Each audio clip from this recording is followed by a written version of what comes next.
चलते हैं श्रीमद् भागवत महापुराण। भगवान सच्चिदानंद जी की बड़ी मंगलमयी लीला।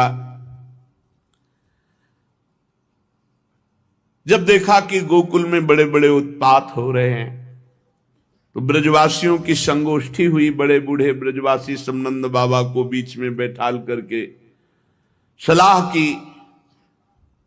छठवें दिन पूतना का आना, शकट का गिर करके फिर भी लालजू को बच जाना, तृणावर्त का भगवान को आकाश में उड़ा ले जाना, फिर भी बच जाना, कई ऐसे विघ्न उपस्थित हुए तो उनको लगा कि हमको स्थान परिवर्तन करना चाहिए। तो उपनंद जी ने कहा कि बिल्कुल ठीक बात है, लाला के लिए सब कुछ सहा जा सकता है, अपने लाला की रक्षा के लिए हमको गोकुल छोड़ देना चाहिए, क्योंकि हमें लगता है असुरों को पता चल गया है, तो स्थान परिवर्तन कर देना चाहिए। तो उपनंद जी से पूछा कहां चला जाए, तो उनका वनम वृंदावनम नाम पशव्यम नवकाननम गोप गोपी गवाम सेव्यम पुण्यादि तृणवीरुधम। वृंदावन चला जाए। वृंदावन नाम का एक वन है, उसमें छोटी छोटी बड़ी बड़ी बहुत कुंज निकुंजे, बहुत से वन है, खूब हरा भरा वन है, बड़ा पवित्र पर्वत, घास, हरी भरी लता वनस्पतियां, ये सब हमारे पशुओं के लिए बहुत हितकारी रहेगी। गोप गोपी और गायों के लिए सुविधा का ही नहीं, परम पवित्र सेवन करने योग्य है। यदि आप सबको हमारी बात जचती हो तो आज ही हम चल देते हैं वृंदावन के लिए, देर ना की जाए। अब तो सब ब्रजवासी कितना प्रेम करते हैं, किसी को भी अपने मकान महल से प्रीति नहीं। पूरा गोकुल दिव्य उत्सव ही मनते रहे हैं। नंद बाबा का दिव्य भवन, सब ब्रजवासियों के दिव्य, सब छोड़ दिया, लाला के निमित्त सब छोड़ दिया। छकड़े जोते गए, आगे लाखों गोप सेवक गौओं को लेकर सब अपनी अपनी दल की दल, आगे गौएं और पीछे छकड़े, ऐसे चला जाए। उपनंद की बात सुनकर सभी गोपों ने एक स्वर में कहा बहुत ठीक, बहुत ठीक। सबका एक ही मत था। सब लोगों ने अपनी झुंड की झुंड गायें इकट्ठी की। छकड़ों पर वो थोड़ी सामग्री ला दी गई जो 2-4 दिन भोजन की व्यवस्था हो सके। सब वृंदावन की यात्रा के लिए तत्काल तैयार हो गए। ग्वालों ने बूढ़ों, बच्चों और गोपियों को, सामग्रियों को छकड़ों पर, उनके पीछे लाखों सैनिक धनुष, बाण, तलवार, ढाल बड़ी सावधानी से लेके चल रहे। गौ बछड़ों को आगे कर लिया, पीछे पीछे सिंगी तुरही जोर जोर से बजाते हुए चले। तो ब्रजवासी ब्राह्मण भी आगे वेद मंत्र उच्चारण करते हुए चल रहे हैं। कितना प्यार है प्रभु से। सब घर मकान सुविधा सब छोड़ दी, वृंदावन के लिए चल पड़े। ये ब्रजवासी जैसे कौन प्रभु को प्यार करेंगे। गोपियां नवीन नवीन वस्त्र धारण करके, गले में सब आभूषण धारण किए हुए, स्वर्ण आदि रत्नों के रथों पर सवार हैं, और वो सब भगवान श्री कृष्ण के प्रेम में डूबी हुई है। उनकी लीलाओं का गायन करती हुई जा रही।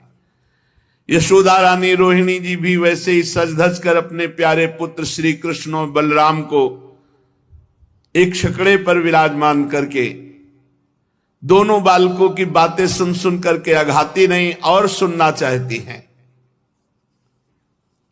भगवान श्री कृष्णचंद्र जो पूछते हैं, माता क्वानु खलु गच्छन्तः स्मः, मैया ये हम लोग कहां जा रहे हैं।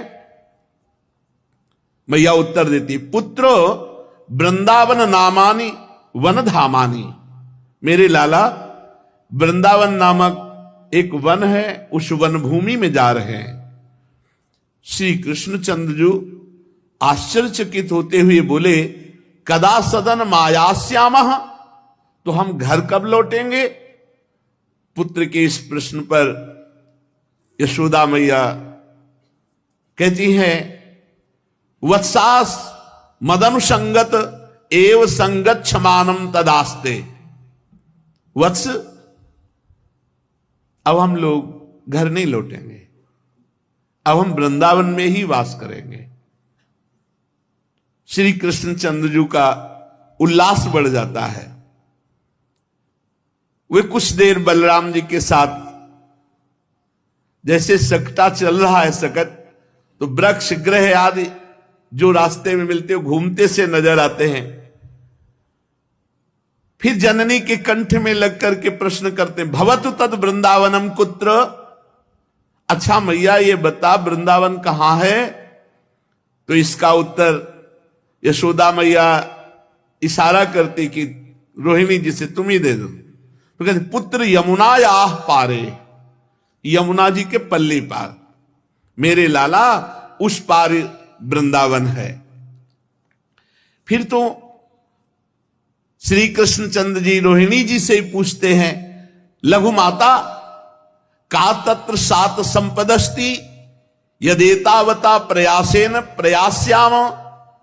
मैया ठीक है, वृंदावन में ऐसी कौन सी सुख संपत्ति है जो हम लोग अपना घर छोड़ करके वहां जा रहे हैं?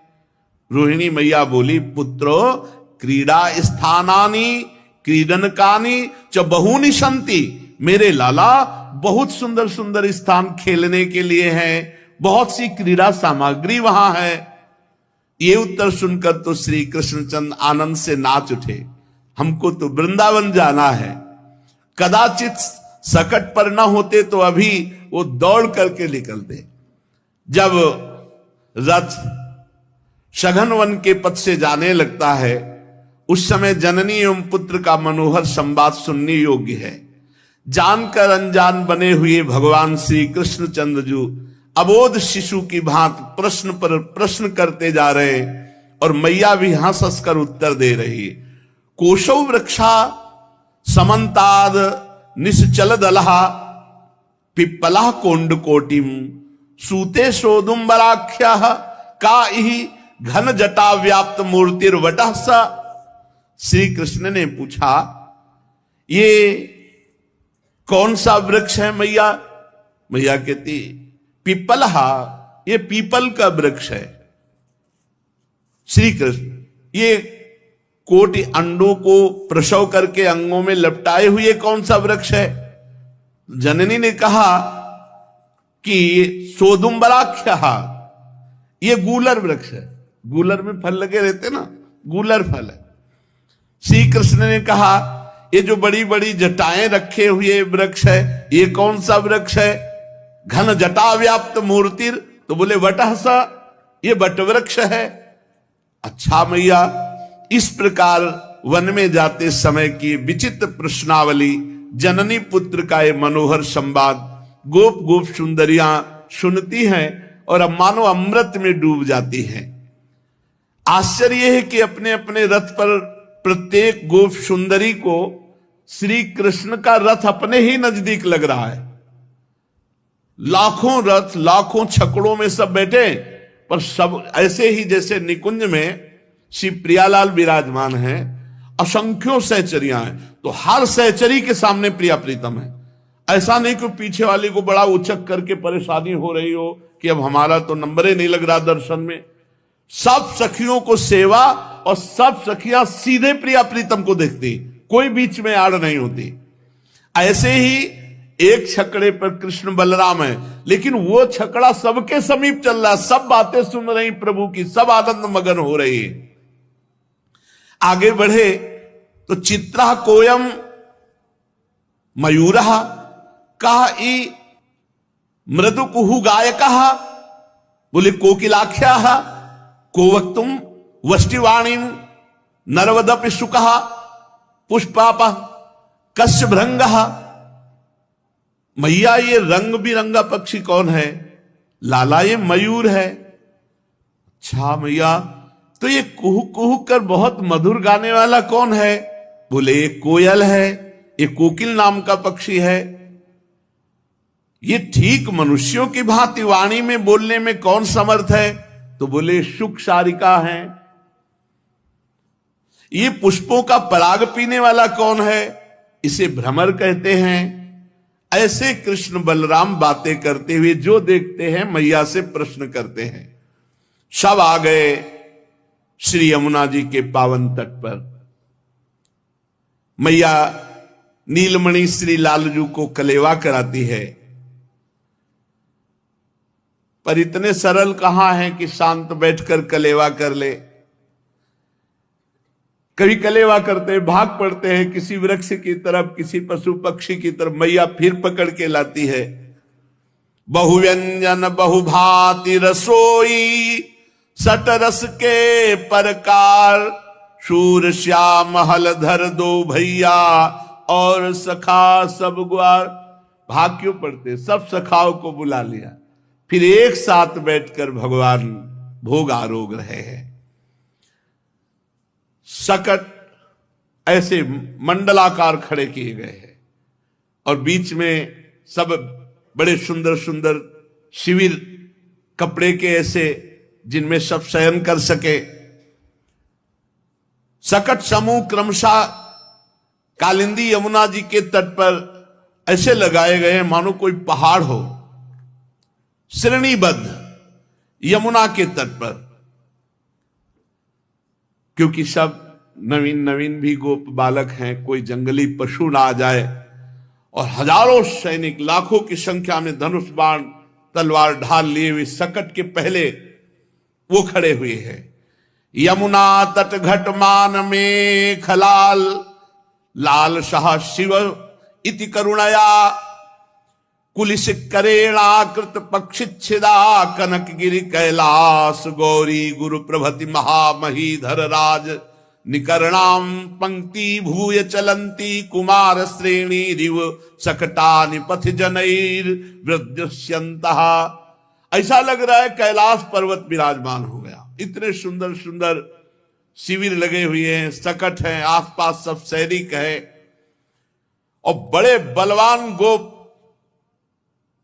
बड़ी सावधानी से वीरासन में बैठ करके सबकी रक्षा करें।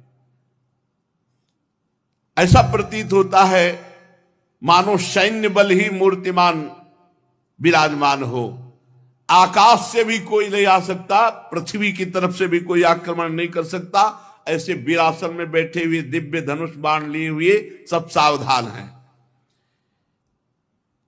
यमुना पार होने की व्यवस्था के लिए पहले ही नावों की व्यवस्था की गई है।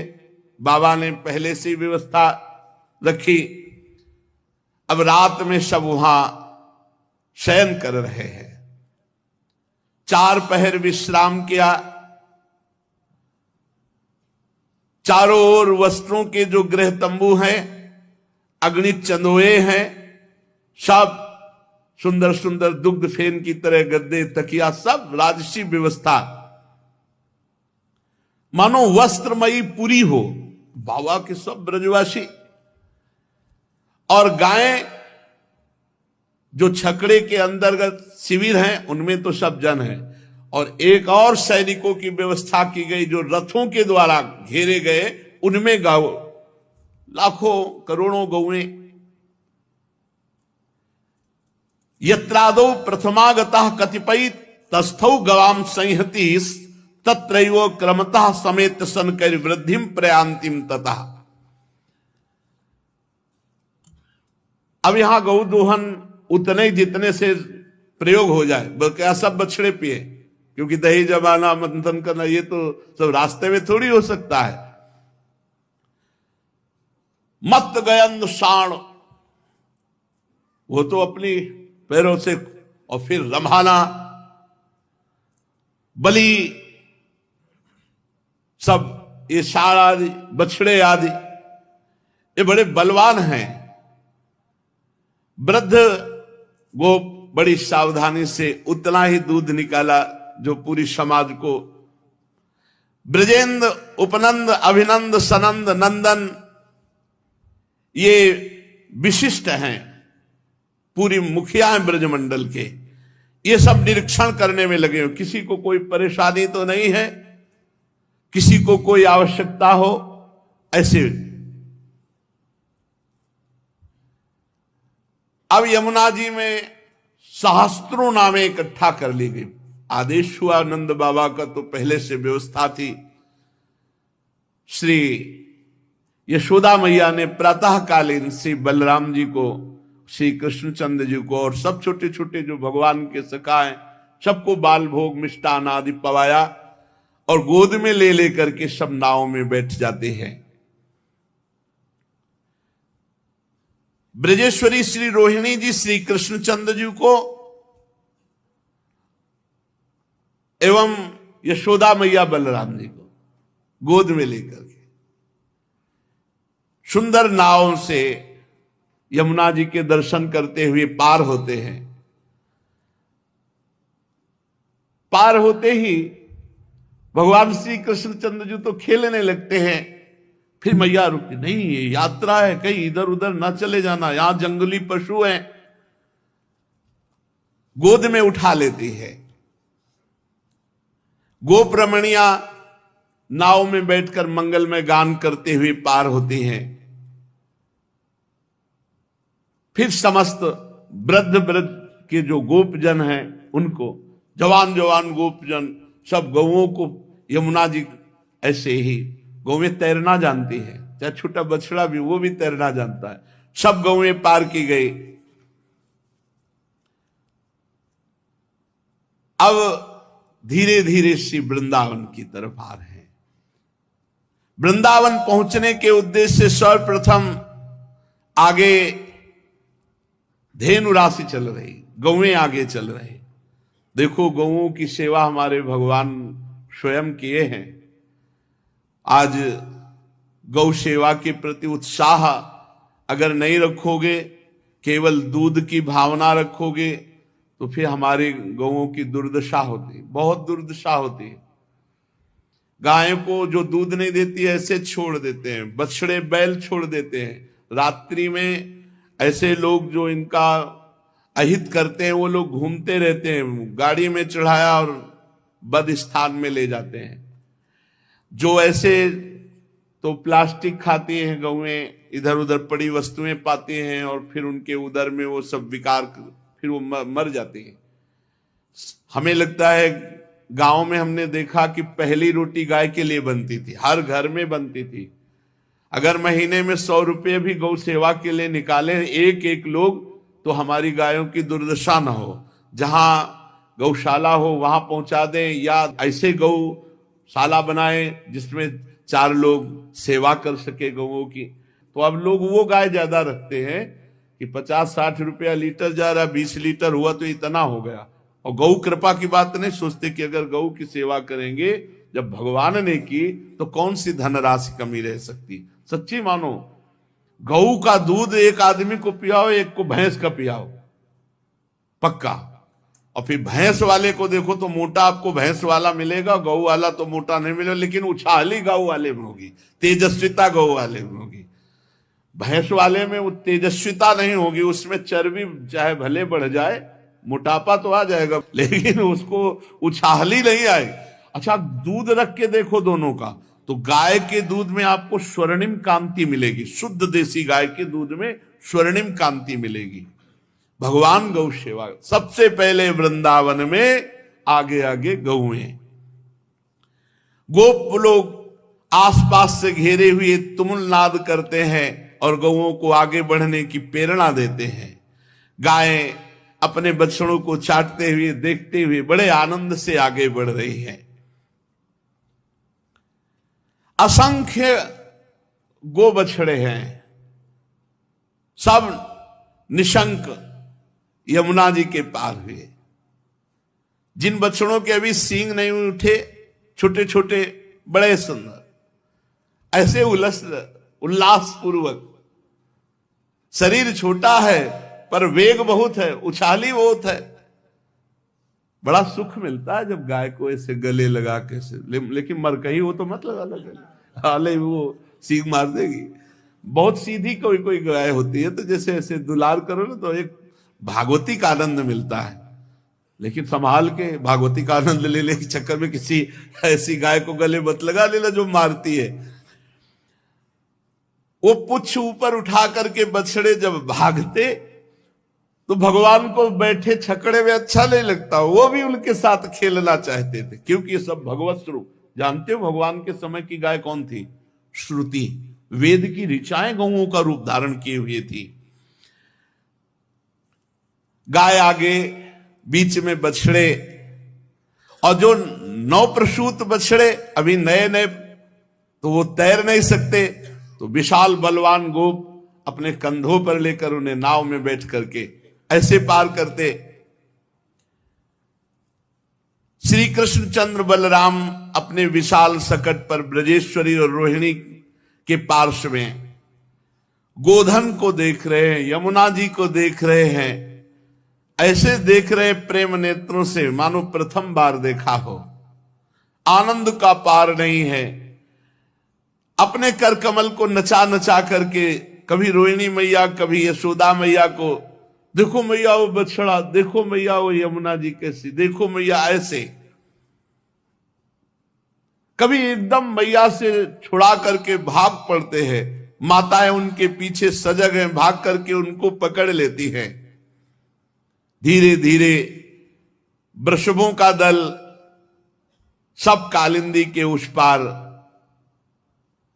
सकट श्रेणी चल पड़ी। ब्रज सुंदरियां श्री कृष्ण यश गायन करते हुए जा रही हैं।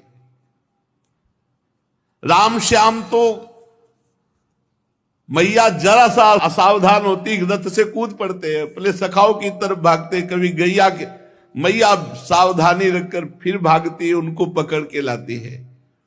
सुबल श्री दामाद सखा उच्च स्वर से जब आवाज करते हैं, भगवान भी आवाज करते हैं, एक दूसरे को बड़ा आनंद मंगल करते हुए श्रीधाम वृंदावन की तरफ आ रहे हैं। वृंदावन का क्या कहना, जिधर दृष्टि डालो शोभा ही शोभा, क्योंकि सच्चिदानंद प्रकाशित है भगवान के समय। तो अभी मात्र 26-27 वर्ष पहले की बात कहते हैं, रोड तो केवल वही विद्यापीठ वाला और ये इस्कॉन वाला, इधर तो पूरी परिक्रमा सब रज की, और एक भी मकान नहीं। जहां पर बैठे हो एक जंगल ही जंगल, यहां तो घोर जंगल। बिल्कुल आगे पुष्प माली जन लगाते, चाहे पीपल है, ये सब पुष्प, यहां से लेकर के और सीधे केसी घाट तक एक भी मकान नहीं, बस 1-2 ट्यूबवेल थे, जैसे नवल का ऐसे 1-2 ट्यूब, बस जंगल। कालीदह के सामने आप जो कॉलोनी देख, अरे इतने सुंदर तमाल के पेड़, इतने सुंदर सुंदर पेड़, यहां वृक्षावली ही छाई हुई थी। वृक्षावली जो सामने वेद, ये इतने तमाल के सुंदर वृक्ष थे कि जिनके नीचे घुसकर बैठ करके आप भीषण दोपहर में भी आराम से सो सकते, इतनी शीतलता। ऐसे बिल्कुल कुंज बने हुए, घुस के बैठ जाओ और मंत्र जप करो। ये तो बात 26 वर्ष की है। 500 वर्ष पहले जब आचार्य चरण आए थे, तब यहां बस 2-4 बड़े बड़े महापुरुष जो विराजमान थे, नहीं अन्य नहीं, यहां शांत। उधर राजपुर गांव में कुछ थोड़े से घर, क्योंकि माधुकरी वृंदावन से मांगने मथुरा जाते थे, इसका मतलब सुविधा यहां ऐसी नहीं थी। और जब महाप्रभु पधारे हैं तो सिंह आदि भी थे। फिर भगवान के समय द्वापर में, उस समय तो साक्षात चिदानंद भूमि अवतरण हुई थी। इतने सुंदर सुंदर वृक्ष देखे, इतने सुंदर सुंदर वृक्ष, कुंज की मतलब देख के भजन करने का मन हो। रातों रात पूरे सब कटवा कटवा के, बिल्डिंगें कटवा कटवा के। श्री कृष्ण चंद्र बलराम छकड़े में बैठे हुए कभी बाईं ओर देखते, कभी दाईं ओर देखते, कहीं मयूर कुहक रहे हैं, कहीं शुक पिकादि, कहीं मृग, बड़ी सुंदर शोभा, भगवान बहुत आनंदित हो रहे हैं। श्री कृष्ण बलराम श्रीमद् भागवत वृंदावनम संप्रविश्य सर्वकाल सुखावहम, ये नहीं कहा कि सर्वकाल, इस समय भी जो आप पक्का देख लो, वृंदावन के बाहर प्रारब्ध भोग अपना जो असर दिखाएगा वो वृंदावन के भीतर नहीं दिखा सकता। कले कलेश न व्यापे था ये ठौर विश्व ते न्यारी, नागरी दासी जन्म जितायो बलिहारी बलिहारी। और जो वृंदावन में भजन होगा वो त्रिभुवन में कहीं नहीं हो सकता। यहां फिरे स्वार्थ आपने भजन गए फिरे बाह, तुम प्रपंच सोचना चाहते हो, वृंदावन पकड़े हुए तुम्हें। पहला भजन तो यहां तुम हो, और दूसरा भजन तुम्हारे चित्त को भजन में लगने के लिए प्रेरित करता ही रहेगा, चाहे जितना अपराध करो। ये इतना कृपालु है। और देश के बसती घटत भजन की बात, और वृंदावन में स्वार्थो उलट भजन हो, कैसे महिमा वर्णन करे वृंदावन की। वृंदावनम संप्रविश्य सर्वकाल सुखावहम तत्र चक्रुर व्रजवासम सकटैरर्ध चंद्रवत। वृंदावन बड़ा सुंदर वन है, ये सर्वकाल सुख प्रदान करने वाला है, सुख ही प्रदान करने वाला है। वृंदावन में प्रवेश का मतलब है सुख समुद्र में प्रवेश। अब निज धर्म आपनो कहत तहां नित्य वृंदावन रहत, बहत प्रेम सागर जहां। हमें बड़ी सिद्ध बात कहते हैं आपको, पकड़ लो तो पकड़ लो, आना जाना बंद करो तो आना जाना बंद हो जाएगा। कर लो, बहादुर हो तो आना जाना बंद कर दो, आना जाना बंद हो जाएगा। समझ लो जो समझ पाओ। बहादुर हो तो आना जाना बंद कर दो, तन मन के बन से ये खत्म खत्म पक्का खत्म, तुम्हारे भजन से नहीं, वृंदावन वास से, वृंदावन धाम की कृपा से। अब सब कोई थोड़ी आना जाना बंद करना चाहता है, और जो आना जाना बंद कर दे तो बंद हो गए। अब क्या समझते हो?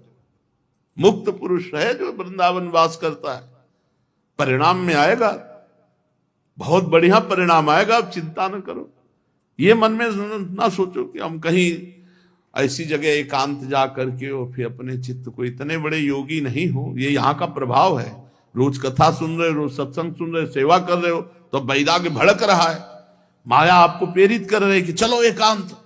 और एकांत जहां गए फिर वो कहां कहां ले जाएगी, फिर आप देख लीजिएगा अपने आप।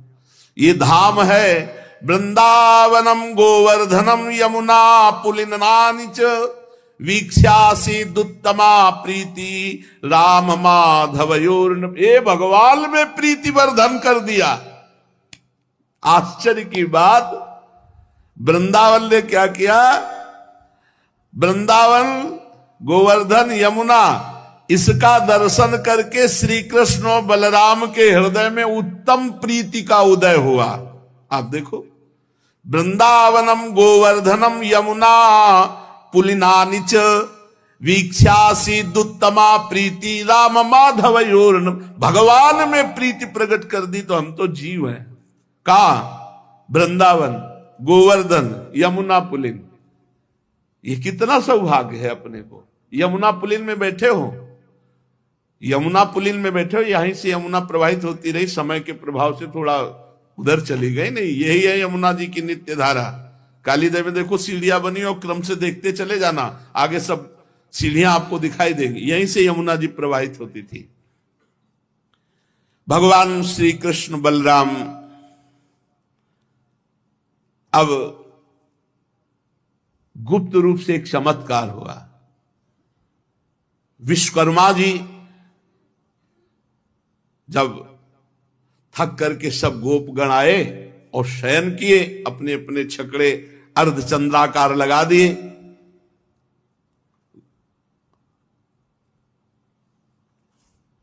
तत्र चक्रुर व्रजवासम सकटैरर्ध चंद्रवत। अर्ध चंद्रवत सकटे निर्माण कर सब बीच में, वैसे जैसे यमुना के पल्ली पार। तो विश्वकर्मा जी ने भगवान की आज्ञा से दिव्य वृंदावन में दिव्य निर्माण, क्योंकि वृंदावन तो लता पता, बाबा का महल, नंद उपनंद सबकी वैसे ही व्यवस्था जैसे गोकुल में थी, ऐसे ही भगवान ने वृंदावन में व्यवस्था की। पूज्य राधा बाबा अपनी वाणी जी में लिखते हैं कि रात्रि में विश्वकर्मा ने पूरी की पूरी नगरी ऐसी बना दी जैसे गोकुल में सबके वास्ते, वैसे ही भगवान की आज्ञा से विश्वकर्मा ने वास की व्यवस्था की। वृंदावन हर समय हरित रहता है, कभी पतझड़ नहीं होता वृंदावन में, क्योंकि सदा बसंत की उपस्थिति रहती है। बड़ा मनोहर गोवर्धन, गिरिराज जी का जैसे स्पर्श कर लो ऐसे ना, तो करोड़ों तीर्थों के अवगाहन से जो लाभ मिलेगा ना, वो गिरिराज जी के दर्शन स्पर्श से सहज स्वाभाविक। अरे अपने लोग बाजी जीत गए यार, कहां बैठे हैं? घर में बैठे हैं प्रभु के, कोई द्वार में थोड़ी है, कोई संसार में थोड़ी है, घर में बैठे हैं प्रभु की। कितना बस यही तो ठसक भूले हुए हैं।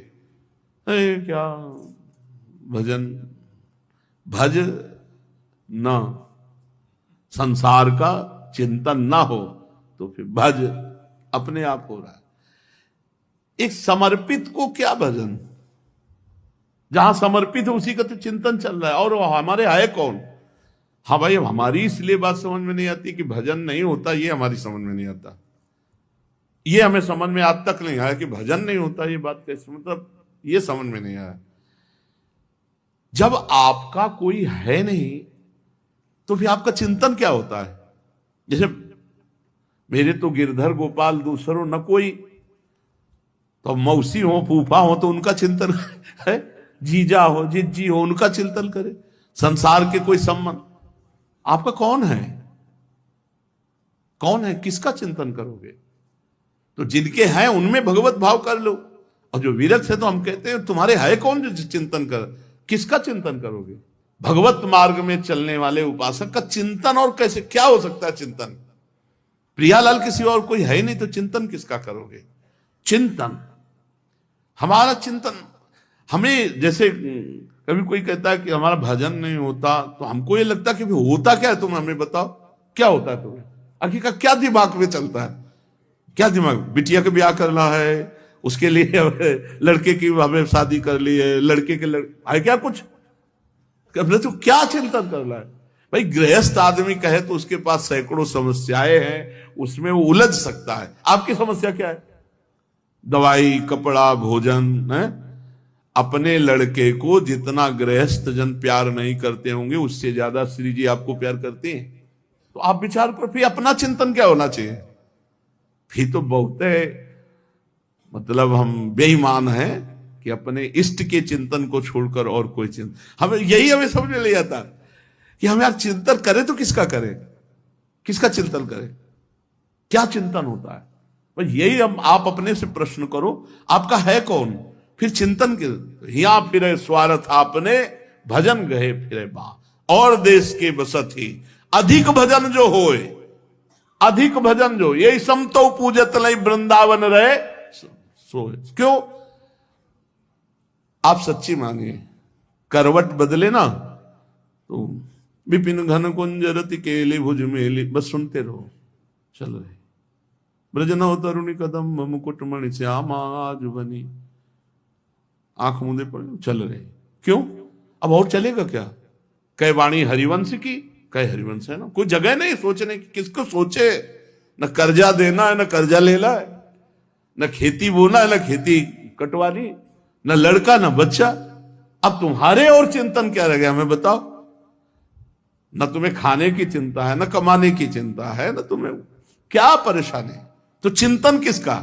कोई चिंतन नहीं। तो हम कह रहे चिंतन कैसे कैसे नहीं होता? भगवत चिंतन क्यों नहीं होता? हमारा तो धंधा है वही, हमारा तो नशा है वही, हमारा जीवन वही है। कैसे? और इतनी बड़ी पावर शक्ति वृंदावन से मिलती भजन की कि आप बाहर जाके देखो कितना विक्षेप है, और यहां देखो हर विक्षेप को रौंद कर भजन की तरफ वृत्ति को प्रवाहित कर देना, ये वृंदावन धाम की कृपा है। सच्ची कहते हैं, वृंदावन धाम में इतनी पावर शक्ति है कि हमारे विक्षेपों को रौंद करके हमारे अंदर भजन की वृत्ति बढ़ा देती है। इसलिए ये लाभ न चूके। अगर इस बार चूक गए तो ऐसा अवसर नहीं आएगा। बार बार तो बनत नहीं, या संजोग अनूप मानुष तन वृंदा विपिन रसकम। बहुत बढ़िया जोर का एकदम, मतलब पूरा का पूरा जोर लगा दिया है प्रभु ने कि तुम्हारा कल्याण हो जाए। मनुष्य शरीर, वृंदावन धाम, रसिकों का संग, प्रिया प्रीतम की उपासना, मतलब अब गिरे तो बहुत ऊंचाई पे चढ़ गए हो, हाथ पैर सब टूट जाएंगे, चलने लायक नहीं रहोगे। परमार्थ से अब भ्रष्ट हुए तो बिल्कुल शांति से बैठ के सोचो हमारा चिंतन करने योग्य क्या है, हमारा चिंतन क्यों नहीं होता, किस विषय का चिंतन होता है। हम यही सोचते कि चिंतन का विषय क्या हो सकता है। खान पान तो प्रारब्ध के अधीन वो अपने आप आ जाएगा, सुविधाएं तुम्हारे चरण में लौटेंगी जब आप सच्चिदानंद प्रभु के चिंतन में लगे हो। अन मांगे आगे आवे गो, ज्यो पल लागे पल को, हरि भज छाण न मान नर्तन को, मति बंछे रे मति बंछे तिल तिल धन को, अन मांगे आगे आवे गो, ज्यो पल लागे पल को, कह हरिदास बीच ज्यो आवे त्यो धन है आपन को। ए हरि भज, इस शरीर का परम लाभ हरि भज, मत चिंता कर धन की, मत चिंता कर, जैसे पलक झपकती अपने आप ऐसे अपने आप तेरे आगे धन आएगा। स्वामी जी महाराज, अन मांगे आगे आवे गो, ज्यो पल लागे पल को। चिंतन, अपने से प्रश्न करो कि चिंतन किसका हो रहा है, क्यों हो रहा है, मतलब है क्या विषय। हम यही नहीं समझ पाते कि आप चिंतन बिना कोई रह नहीं सकता, ये पक्की बात है, चिंतन होता है, लेकिन चिंतन किसका होता है ये खास बात है। तो आपका है कौन जिसका चिंतन होता है, ये बात हम अभी तक नहीं समझ पाए हैं, शायद आगे समझ जाए कि साधक जो उसने भजन के लिए वैराग्य लिया है, जिसने सारे संबंध छोड़ दिए हैं, जो केवल भगवान का आश्रय लिए हुए और वो भगवत सेवा में भगवत धाम में गुरुजनों के सानिध्य में रह रहा हो, उसका वो कह रहा भजन नहीं हो रहा, मतलब हो क्या रहा है फिर। मतलब कभी हमको कोई सोचकर बताना कि क्या होता है, क्योंकि अभी तक हम इस प्रश्न का उत्तर नहीं जान पाए कि होता क्या है उसके हृदय में।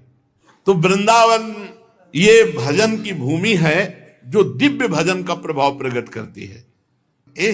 अपने लोग आए हैं इसीलिए, रात दिन कमाई करो भजन की और उसको दे दो संसार को। भजन अपने लिए नहीं किया जाता, ये भी बात समझ लो। भजन अपने लिए साधु नहीं करता, के लिए करता है।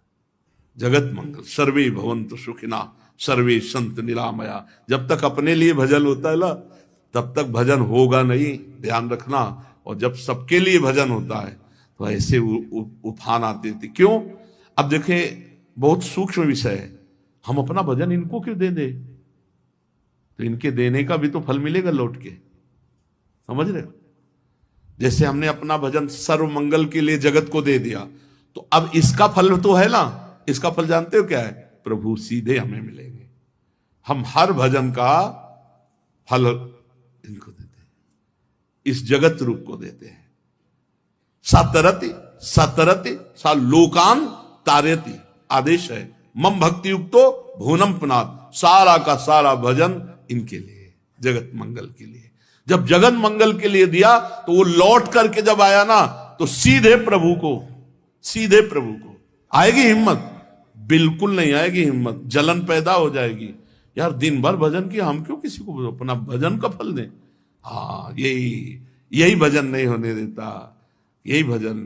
सो अनन्य गति जाके स्मति न टरे हनुमंत, मैं सेवक और सचराचर रूप स्वामी। या रहस्य रघुनाथ कर बेग ले जाने कोई, और जो जाने रघुपति कृपा तो सपने मोह न हो। वृंदावन भजन की भूमि, अद्भुत आनंद की भूमि, सर्व दुख नाश की भूमि। वृंदावनम संप्रविश्य सर्व काल सुखावहम। वृंदावन में प्रवेश किया कृष्ण बलराम, पूरा ब्रज परिकर पहले से व्यवस्था कर रखी थी विश्वकर्मा जी ने। वृंदावनम गोवर्धनम यमुना पुलिना निज, कहां वास कर रहे। एक निम्बुआ घाट है, तुम जानते होगे, गंगा के किनारे, तो काफी समय तक वहां वास किया। बड़ा एकांत तो गंगा जी के किनारे। तो वहां सौभाग्य मिला गर्ग संहिता के स्वाध्याय का। गर्ग संहिता का जब स्वाध्याय हुआ तो गिरिराज जी महाराज जी की महिमा, बहुत विरक्ति स्थान है, मतलब कहीं फल फूल मिठाई इन सब के कहीं कोई गुंजाइश नहीं। गंगा किनारे बहुत कष्ट में जीवन, मुश्किल से अगर पेट भर जाए तो बहुत बड़ी बात। त्रिकाल गंगा स्नान एकांत से, किसी का आना जाना, किसी का नहीं आना जाना, वही जो बारी लगाते हैं वही भले राधे श्याम बोल के पूछ ले, बाबा तरबूज ले गए क्या, नहीं तो और कोई पूछने आता। अब वही तन्मयता एकदम। तो आकांक्षा हुई थी कभी गिरिराज जी के दर्शन, कभी गिरिराज जी के एक बार दर्शन जिंदगी में हो जाए, ऐसी भगवान कृपा करें। देखो बास दे दिया, अभी चाहो अभी गिरिराज जी के चलो, अभी दर्शन, जैसे कल स्फुरणा हुई चलो वृंदावन के, अभी वृंदावन की परिक्रमा। कितना सौभाग्य, जानते हो, तरसते थे एक बार गिरिराज गोवर्धन की। जब गर्ग संहिता में महिमा पड़ी ना, तो लगा एक बार गिरिराज गोवर्धन। आप कहां बैठे हैं, कौन सा भजन कमी है? अरे पड़े रहो। दरवाजा जब नहीं छोड़ता ना कुत्ता, तो धर्मात्मा पुरुष को रोटी खाना अच्छा नहीं लगता, पहले लगता उसको एक दे आओ। तो धर्मात्मा पुरुष के ऐसे होती हो परमात्मा, जब परमात्मा के द्वार में पड़े तो तुम्हारा कल्याण, तुम्हारा मंगल, तुम्हारा भोजन व्यवस्था, वस्त्र व्यवस्था, वो सब नहीं करेंगे, पक्का करेंगे। तो बोले फिर आप 5-5 दिन भूखे रहे तो देखो एक बात होता है कि जब भगवान किसी को जगत के लिए तैयार करते हैं तो उसको विशेष कसते हैं, ये ध्यान रखना। इंजन में सब बहुत बोल्ट नट सब बहुत व्यवस्था होती है, डिब्बे में बैठ जाओ 100-150 वहीं पहुंच जाओगे। तो ऐसा कुछ भगवान ने इसीलिए कसा, इसीलिए घुमा के काशी से इधर लाए। नहीं हम उत्तर नहीं हो पाते यहां, जानते हो ऐसे ऐसे प्रश्न करता आते हैं कि अगर काशी से ना आए होते ना विश्वनाथ जी के, तो उत्तर नहीं हो सकते थे।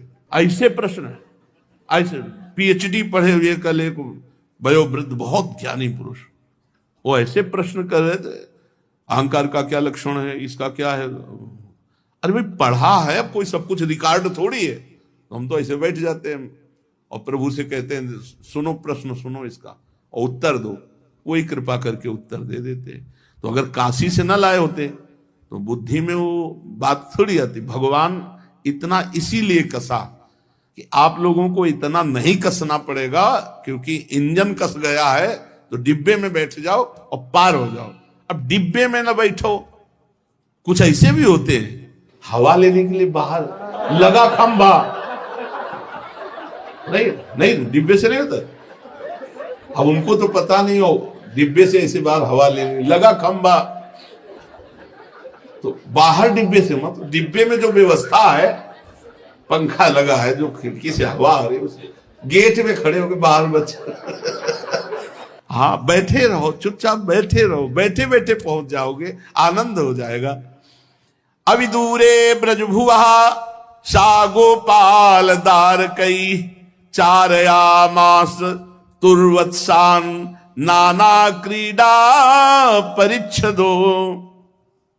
गोवर्धन पर्वत, यमुना जी, सुंदर पुलिन, ये सब देख करके वृंदावन को भगवान श्री कृष्ण बलराम के हृदय में बहुत प्रीति उत्पन्न हुई। अभी कुछ कुछ तोतली बानी से बोलते हैं, ये बालोचित बार बार माताओं से प्रश्न करते हैं, माताएं उत्तर देती हैं और सब ब्रजवासियों को बड़ा आनंद दे रहे हैं। आज वृंदावन में बाबा और सब पूरा परिकर विश्राम कर रहा है।